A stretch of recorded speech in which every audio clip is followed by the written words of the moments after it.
for Nick Carter, Master Detective.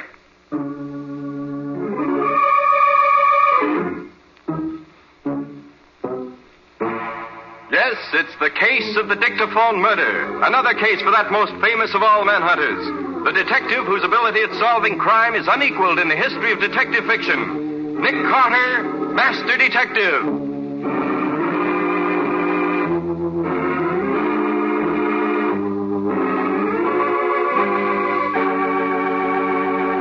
Nick should be here any minute, Mr. Buckley. He told me on the phone that he'd be here at 9 o'clock. That's why I came so early. It's only a few minutes after 9 now. It won't be long. You see, I've got a great... Oh. Good morning, Patsy. Hello, Nick.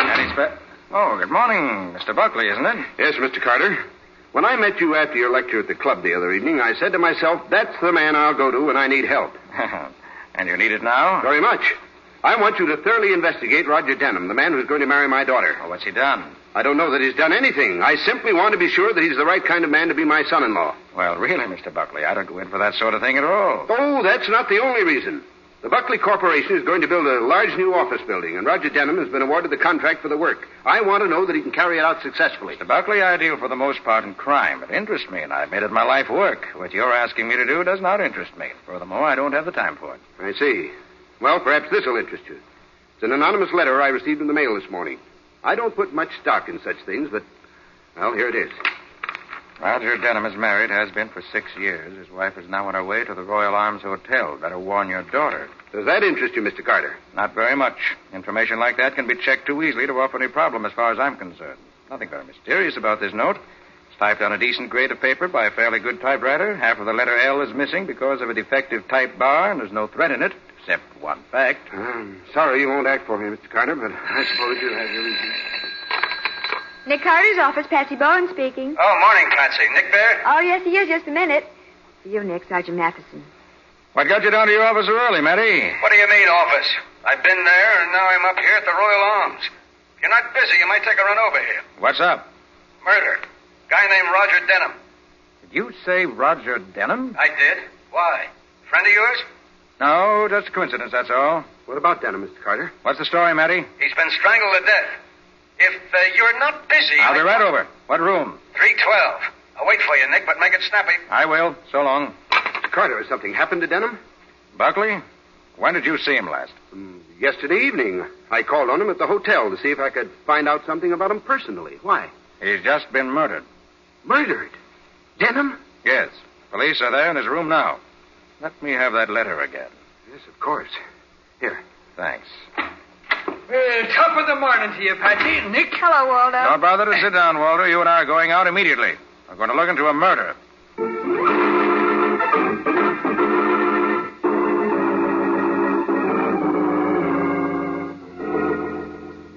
Hi, Matty. Well, Nick, you made good time. It's only 9:30. Yep. Oh, hello, Buffalo Bill. Well, if it ain't the terror of the police force himself. Stuck, are you? No, I'm not stuck. Just thought Nick might like to have a look-see. Right, Matty. What have you found so far? Well, there's the body, Nick, right on the floor where we found it. He was strangled by some guy with an enormous pair of hands. You can still see the marks on his throat. Must have been a struggle the way the room was upset, but it wasn't robbery. Nothing is missing as far as we can tell. Any fingerprints? No, not a one. Maid found the body when she came in to clean about 9 o'clock. Coroner says death occurred about 8:30 this morning. All-night party or an early morning blowout? I checked with the room clerk, and he says he saw no visitors this morning, but the telephone operator says a guy named Johnny Casper called about 7:45 this morning. She said she knew his voice because he'd called so often before. If he came here, he'd know the way without asking at the desk. Yeah. Said she wasn't listening, but she gathered from what she just happened to hear that Casper wanted to see Denham right away. Well, we can look into that when we... Wait. Room 312. Is Mr. Denham there? Who's calling? Mr. Allen of the Buckley Corporation. I'd like to talk to Mr. Denham. What do you want to talk to Denham about? Who are you? This is Nick Carter. I'm sorry to say you can't talk to Denham. He's just been murdered. Denham? Murdered? Did you say murdered? I did. What do you want to talk to him about? Why, I'm the chairman of the board for the Buckley Corporation. We've just awarded a contract to Mr. Denham for the construction of the Buckley building, and I wanted to make an appointment with him to settle a number of details. And you say he's... Unfortunately, yes, Mr. Allen. It's terribly unfortunate. Well, goodbye. Goodbye. Some friend of Denham's, Nick? Business acquaintance, apparently. Wanted to make a date with him. It's a little late for that, I'm thinking. Hey, Nick, here's something. Yes, what is it, Matty? It's a piece of silk. Pocket off a shirt, I'd say. Found it clenched in Denham's fist. Must have been ripped off in the struggle. A clue, by golly. Now we can start investigating, Nick. Looks like it. Matty, will you let me have this? Oh, now look, Nick, that's the only real piece of evidence we got. I know it, and I'll take care of it. Just want to find out what Mills made it and what they did with it. Oh, but Nick, look, why Now, can't... look, I can do it faster than you can, Matty. You know that. Oh, I suppose so, but I Thanks. Yeah.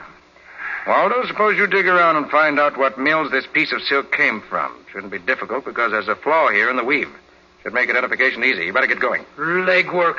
Always legwork for Waldo. A good detective like me, and I ain't allowed to detect. A good detective follows orders, too. Don't forget that. Oh, sure, Nick, sure. I was just... So long, Waldo. I'll see you at the office later. Okay, Nick, okay. Well, Nick, I guess there isn't much else here we can see. I'll just take a look around while I'm here. Yeah. Huh? The room looks as if somebody'd been through it, looking for something. The way it's all upside down. Yeah, that's what I thought. What do you suppose he was looking for? I wouldn't know, Matty. You see this? Huh? This piece of wire sticking out under the closet door? No, what is it? Well, let's see. Hey, it goes up the closet wall and through the ceiling. The maid still here? Yeah, right outside. Hey, maid! Yes, sir? Who lives in the room over this? Nobody, sir. It's empty. Or it was yesterday afternoon when I cleaned it up about 4:30. That sounds suspicious in itself, an empty hotel room these days. Royal Arms? Desk clerk, please. Desk clerk. This is Nick Carter on the murder of Denham. Who has room 412? Mrs. Denham has it now, sir. Mrs. Denham? Yes, sir. When did she come in? Just a few minutes ago. Denham reserved the room yesterday for friends, he said.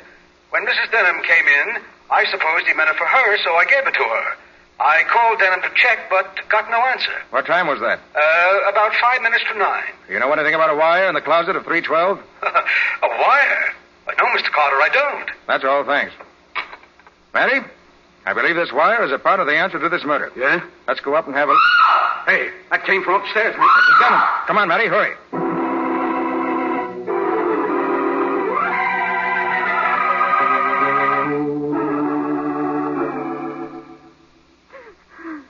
Oh, it's no good, Nick. He disappeared somewhere, went down the fire escape, and either got to the bottom or slipped into a room on the way down. Too bad.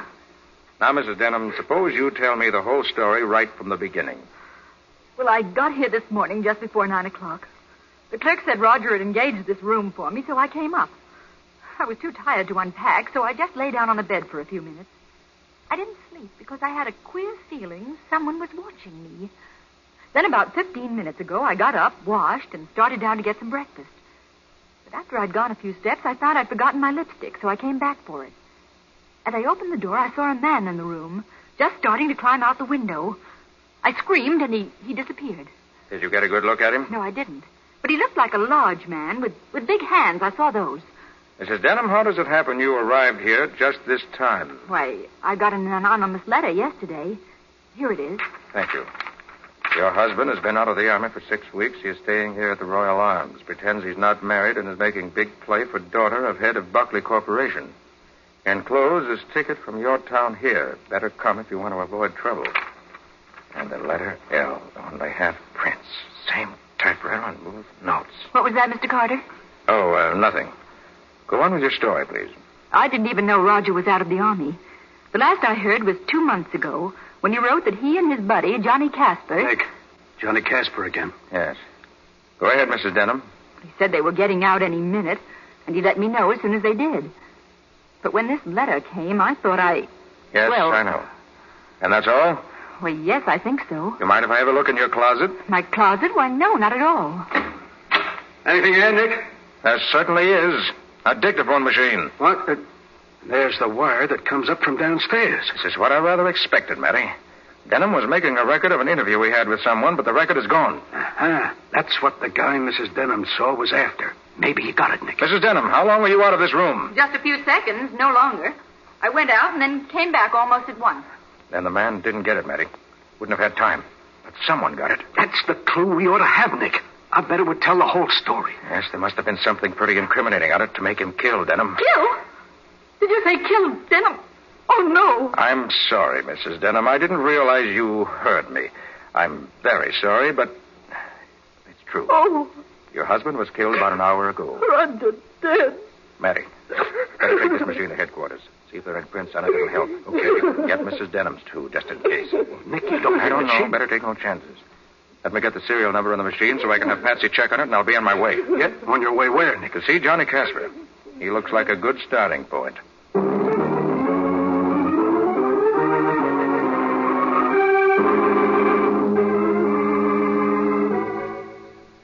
You see, Mr. Carter, we were buddies in the service.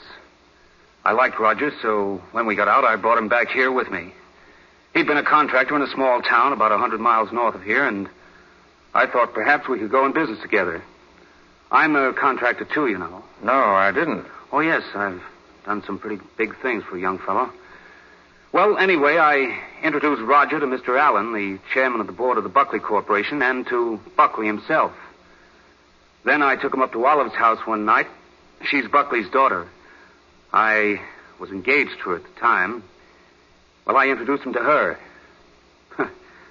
What a heel that guy turned out to be. Just how do you mean, Casper? Well, instead of bidding on the Buckley building with me as partners, he submitted a separate bid of his own. And he entertained Allen and every member of the board at parties. And he made a big play for my girl behind my back. Knifed me every way he could. My pal. You say you were engaged to Miss Buckley. You're not now? Oh, I'll say I'm not. 2 days ago, when I called her to make a date, she told me we were through. She was now engaged to Denham. So you have little reason to like Denham. I've never hated anybody in my life the way I hated that man.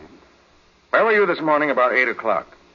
This morning? Why, I was right here in bed. You're sure? You weren't at the Royal Arms talking to Denham? What in heaven's name makes you think Answer my question, Casper. Were you at the Royal Arms? Why, no, Well, yes, I was, too. Why should I deny it? I went down to tell Roger to lay off my girl. I'd tell his wife what was going on. And what did he say to that? He told me to go as far as I liked. He was on top, and he was going to stay there in spite of the devil and me. Did you two have a fight? With words, yes, but that's all. Got so mad I left him and came back here to think. I see you have a typewriter. You mind if I tried? Why, no, go right ahead. Thanks. So it was you who wrote those anonymous letters to Buckley and to Mrs. Denham? Yes, I did. I'm not ashamed of doing it. I hated Denham. Enough to kill him? Yes, but I didn't. I saw too much killing in the war. It's funny, isn't it? I bring my buddy back here to help him out, and he cheats me out of everything I want. Underbids me on the Buckley job and even steals my girl.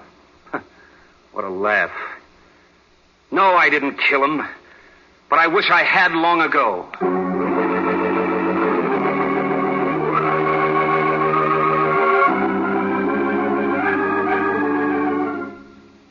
Pardon me, but I was referred to you to... And am I glad you were? We don't get many in here like you, baby. I want to find out something about... I'm the boy that can tell you, baby. Anything you want to know. I have here the serial number. Now, look, let's not talk about numbers.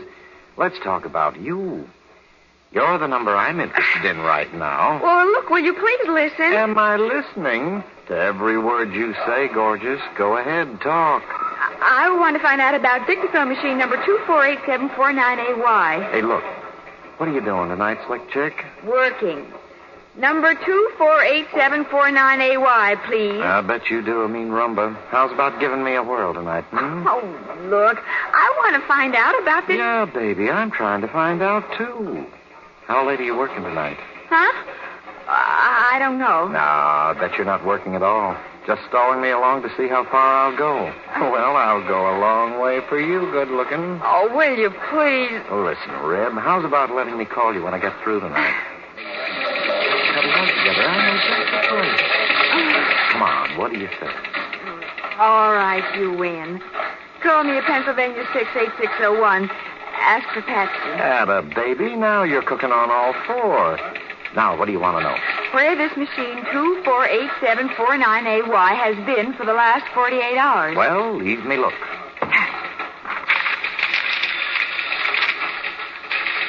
248749AY. least to a guy named Roger Denham yesterday afternoon. Not back yet. That make you happy, Debbie? Getting the information does. Thank you. Hey, you can't go like this. It's almost my lunch hour. How's about putting on a pair of bibs together down at Mike's place, You've got my phone number and my name, and that's all you're going to get from me. Goodbye. Oh, don't be like that, gorgeous. I just want...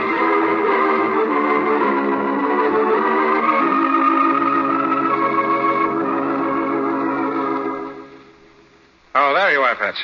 We've been waiting for you. Find anything? Nick, do I look fascinating to you? Hey, Patsy, this is police headquarters, remember? Other men find me irresistible. Do you? Snap out of it, Patsy. Did you find out about the dictaphone? Huh? Oh, yes. Leased to Roger Denham yesterday afternoon for 48 hours. That checks, Matty. Huh? He expected a visitor and wanted the interview recorded. Oh, I wish I knew what was on that record. Oh, I was starting to tell you when Patsy came in, Nick. There were 2 sets of fingerprints on that dictaphone. Denham's and somebody else's. The others don't check with any we got. They must be the murderers when he got the record. Are they extra large? Hey, they aren't, Nick. They're small. So they couldn't have been his. Maybe they don't mean anything. Could have been on the machine when Denham got it. Anyway, Waldo. How'd you make out? You asked me to find out about that there piece of silk now, didn't you? I did. Well, when you give old Deadeye McGlynn a job, he does it. Yes, sir. And I had some job, too, believe me, but I came through. For the love of Mike, Waldo, stop talking and say something. I'm trying to, but you keep interrupting me. Waldo, what did you find out? Well, the silk was woven by the seasoned mills. Now, they made up about a dozen shirts out of it, and then they discovered there was a flaw in the stuff, so they junked the rest. And they sold them shirts to the Lionel men's shop right here in town. Did you go there? No, I didn't.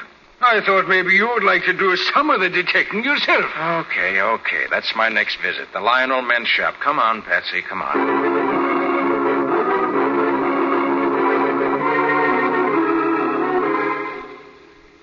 This is Buckley speaking.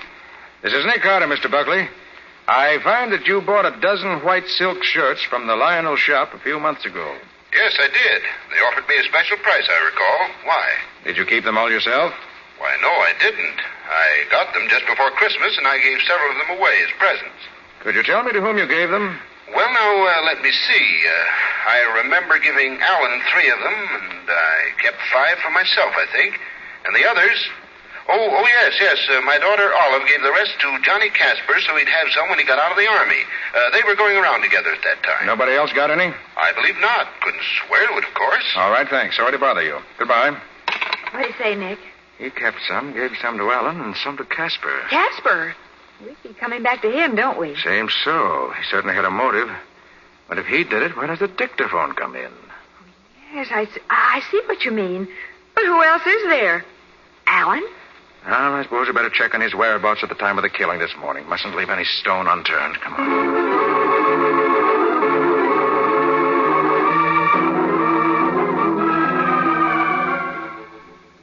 No, Mr. Allen isn't at home just now, Mr. Carter. Can I do anything for you? Perhaps. What time did Mr. Allen get up this morning? At his usual hour, sir. About 9:30. Are you sure of that? Oh, absolutely, sir. He came downstairs in his pajamas and dressing gown to ask me about a suit he couldn't find. It was at the cleaner's. What time were you up this morning? I start work at 8 o'clock regularly, sir. It's my habit. And you didn't see Mr. Allen until 9:30? Why, no, sir. May I inquire why you're asking all these questions? You may, but I'm not going to answer just now. Thank you. Yes, sir. Thank you, sir. Come on, Patsy. Let's try something else. Maybe we'll have more luck there.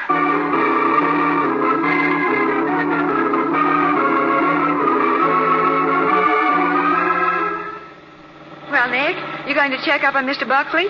Buckley? Well, yes. You've investigated 2 of the 3 men who got the silk shirts. You can't omit Buckley, can you? I suppose you're right, Patsy. We can't afford to... Oh, I wish I had that record Denham made.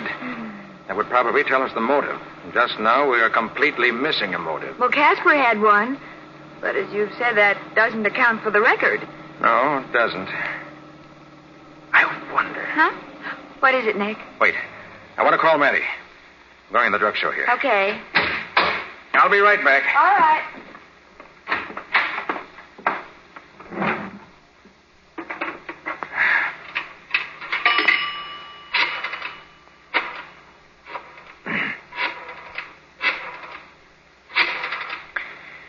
homicide, Sergeant Matheson. Oh, Matty, Nick, tell me. When you examined the prints in the dictaphone, did you find any of the smaller prints lapping over Denham's prints? Why, come to think of it, yeah, Nick. Some of the little prints were on top of Denham's.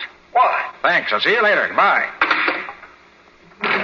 What's going on, Nick? I think I know now where the missing dictaphone record is, Patsy, and when I get that, I should have the motive. And the murderer.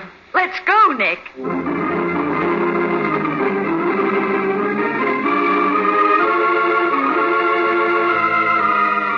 Oh, Nick, for goodness sake. Why did you ask to speak to the chambermaid? Because I think she has the answer. Well, what answer could she have? You'll see. You're the chambermaid who found Mr. Denham's body this morning in room 312? Yes, sir. I found him when I went in to clean the room. Did you go to room 412 this morning? Well, I did and I didn't. Yes, how do you mean? Well, you see, I clean the rooms that's vacant in the afternoon. The deadline's 5 o'clock, so I got to get them cleaned before then. So I cleaned up 412 yesterday, like always. That's a transient room. So this morning I opened 412 to see if somebody's been in. But when I seen it like I left it, I didn't go in. I see. You went to the room at all this morning. Like I told you.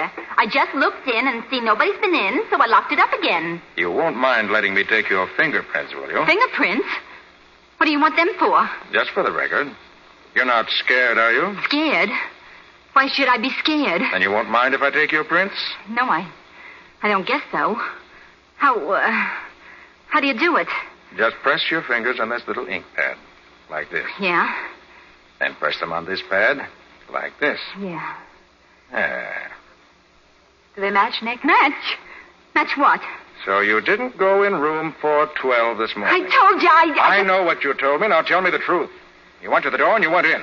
And you took a record off a dictaphone machine you found in the closet. Why? Golly, mister. Can you tell all that from my fingerprints? I can. So you better tell me the truth. All right.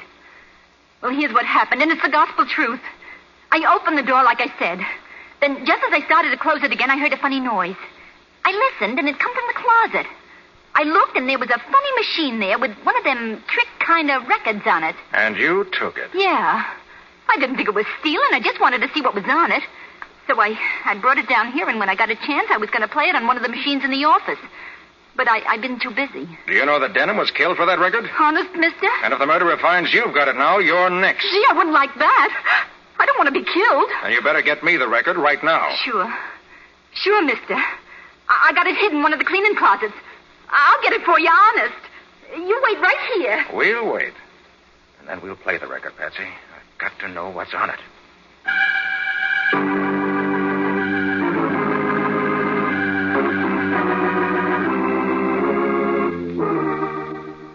Here's Mr. Buckley, Nick. Sorry to be late, Mr. Carter, but I got held up in traffic. It's quite all right, Mr. Buckley.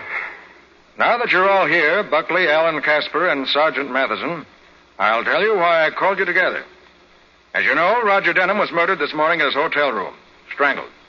The only real clues we had were the prints of an unusually large hand on Denham's throat and a silk shirt pocket, evidently torn off during the struggle. We traced the shirts and found that each of you three men had one or more of those shirts. Casper has no alibi for the time of the killing. Allen, according to his butler, has. And Buckley we don't know about. If you'd asked me, I could have told you where I was. I'm sure you could, Mr. Buckley, right to the very minute, no doubt. So any one of you might have owned the shirt with the torn pocket. We had to get at it another way. Motive. Which of you had the strongest motive to kill Denham? Buckley and Allen don't seem to have any reason. But Casper did. Now, look here, Carter. Are you trying to pin this on me? Sit down, Casper, and wait until I finish. I won't pin murder on anyone unless it belongs there. As I said, we needed a motive. But it was only late this afternoon that chance, plus a rational and logical elimination of other possibilities, gave me the answer. I now have the motive, and with it, the murderer. And what is it, Mr. Carter? Yes, don't keep us waiting this way. Here it is. Listen. All right, Patsy. Right. Hello, Allen. What brings you out so early in the morning? I think you know, Denham. Stop that machine. Give me that record. What's the trouble, Mr. Allen? I said stop that machine. I owe you Take some. that record and now. I want these gentlemen to hear what it says. Confound you, Carter. I'll put a bullet right in. Put a bullet nowhere, murderer. Give me that gun. Come on. Get it to me. That's better. All right, gentlemen. Now that Mr. Allen is quiet again, I'd like you to hear the rest of this record. Start it again, Patsy. All right. Hello, Alan. What brings you out so early in the morning? I think you know, Denham. Little matter of money. Money? What money? Do I owe you some? Hey, what is this? You trying to kid me? No, indeed. I just don't understand. Oh, no? You bid on the contract for the construction of the new Buckley building, remember? That's right. You were not the low bidder. You came in second. You were over $50,000 higher than the low bid. Right again. I reported to the board that I was convinced that the low bidder was not equipped to do this job and recommended giving it to you in spite of your price. That's very decent of you, Alan. Decent?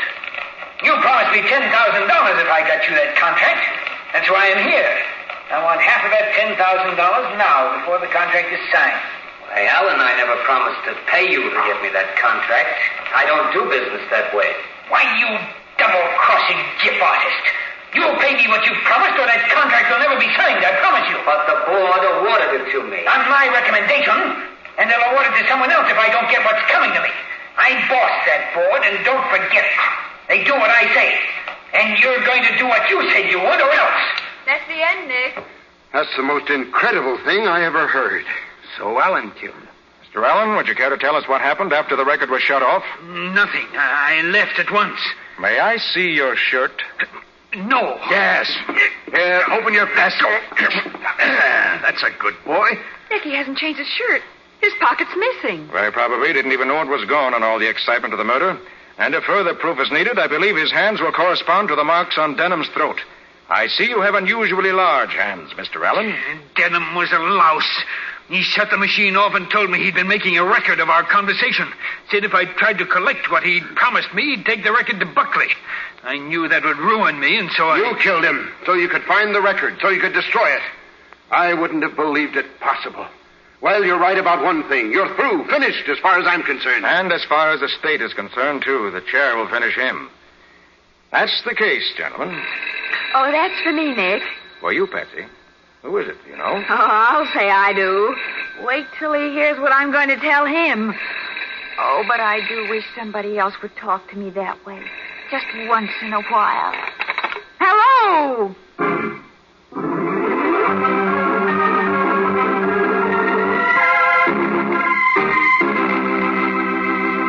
Well, Nick, isn't it about time for you to give us a glimpse into next week's story? Why, I shouldn't be surprised if you were right, Ken. Well, suppose you take over then. Right.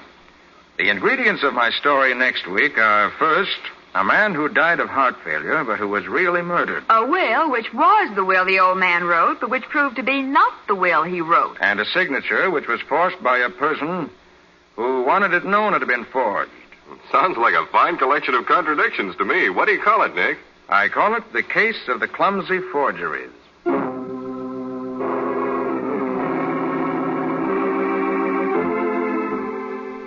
Nick Carter, Master Detective, which is produced and directed by Jock McGregor, is copyrighted by Street and Smith Publications, Incorporated. Pictured stories of Nick Carter appear in every issue of the Shadow Comics. In the broadcasts of Nick Carter, Master Detective, Lon Clark is starred as Nick, Charlotte Manson is featured as Patsy, Matty is played by Ed Latimer, Waldo by Humphrey Davis. Original music is played by George Wright. Script is by Jock McGregor and Peggy Mayer. Any resemblance in these programs to actual persons, living or dead, or to actual places is purely coincidental. Nick Carter, Master Detective, is presented over most of these mutual stations each week at this same time. This is Ken Powell saying so long until next week.